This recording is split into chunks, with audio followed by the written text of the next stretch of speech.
तो कैसे हैं दोस्तों। जैसे कि आज हम लोग पढ़ने वाले हैं भाषाएं। आखिर भारत में कुल कितनी भाषाएं बोली जाती हैं।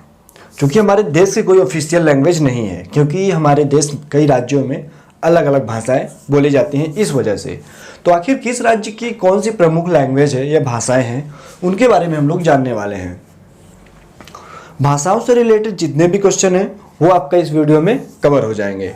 तो चलिए हम लोग देखते हैं कि सबसे पहले हमारे देश या राज्य में टोटल अभी तक 22 ऑफिशियल लैंग्वेज हैं। है तो बहुत सारी, लेकिन जिनको मान्यता मिली है वो सिर्फ और सिर्फ 22 भाषाएं हैं। ठीक है, तो 22 भाषाओं में से कौन कौन सी इंपॉर्टेंट हैं, तो मतलब इंपॉर्टेंट तो सभी हैं, सभी हम लोग पढ़ने वाले हैं। तो चलिए एक एक करके हम लोग, पहले मैं आपको सारी भाषाओं के बारे में बताने वाला हूँ, फिर किस समय कौन सी लैंग्वेज को या भाषा को बाद में जोड़ा गया उसके बारे में भी हम लोग जिक्र करेंगे।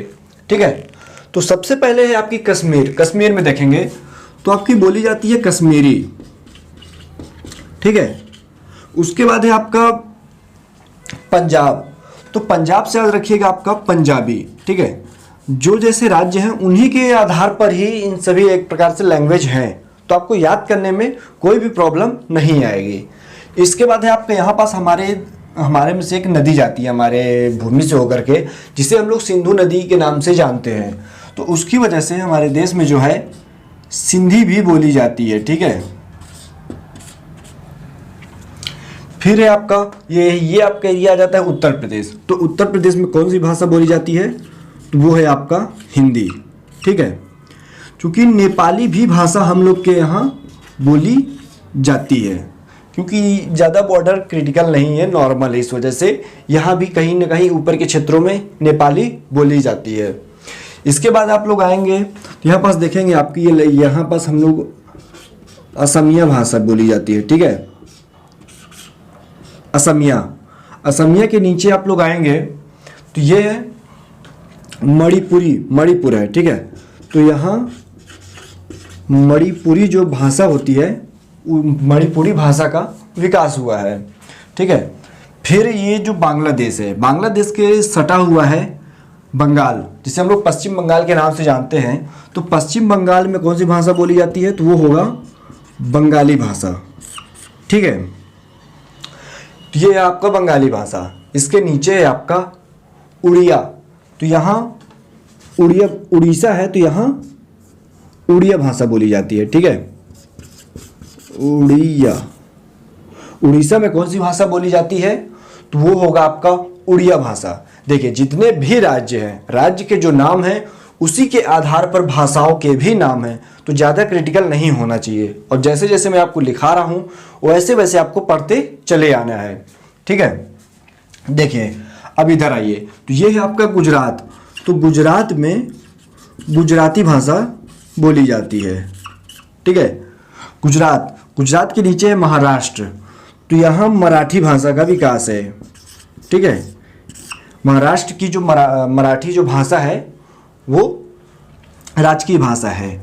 इसके पश्चात है गोवा। ठीक है, ये आपका यहाँ से एक छोटा सा राज्य गोवा में कोंकणी भाषा बोली जाती है। ठीक है, कोंकणी जो कि गोवा की ऑफिशियल लैंग्वेज है। फिर उसके गोवा के नीचे है आपका कर्नाटक।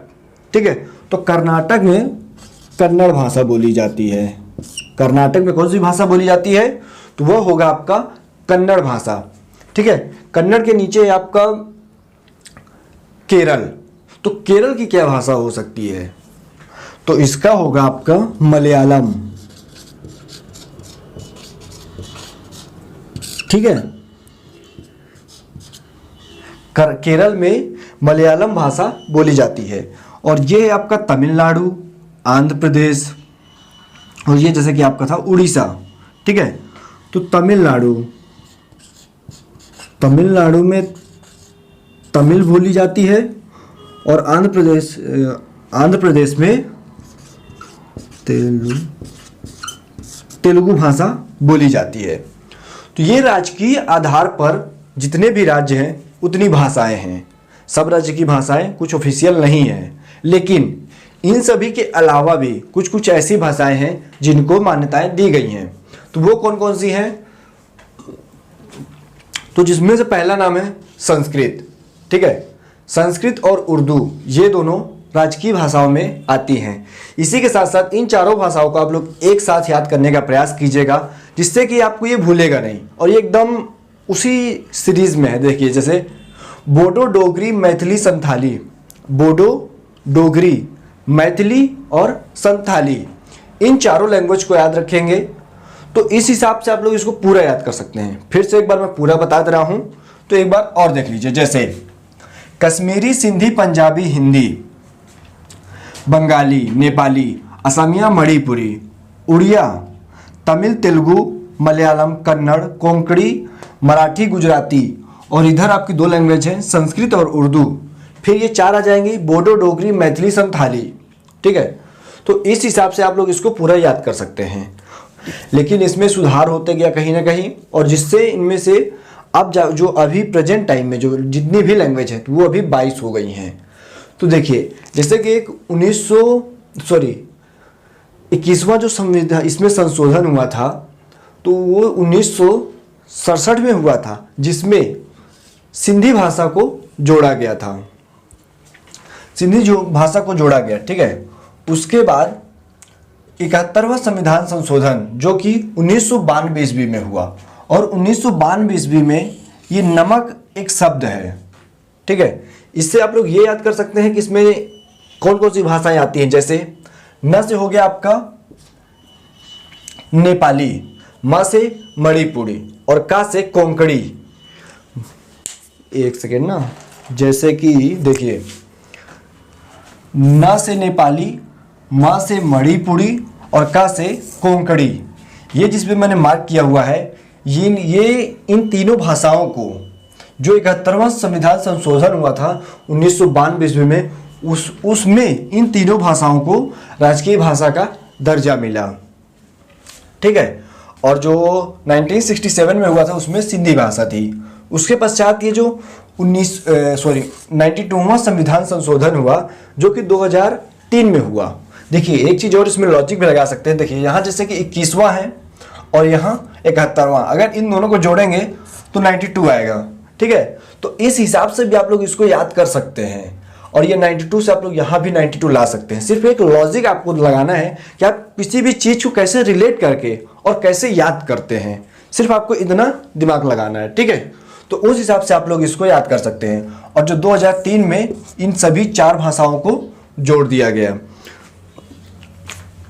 तो इस प्रकार से जितनी भी भाषाएं हैं, ये भाषाओं का चैप्टर यहाँ पास कंप्लीट होता है। और आप लोग इसको याद करने के लिए अगर थोड़ा थोड़ा भी याद करते हैं या लिख के भी रख रहते हैं तो भी आपको याद हो जाएगा। बस इतना याद रखिएगा कि आपको मैप के थ्रू याद करना है, ना कि आपको रटना है।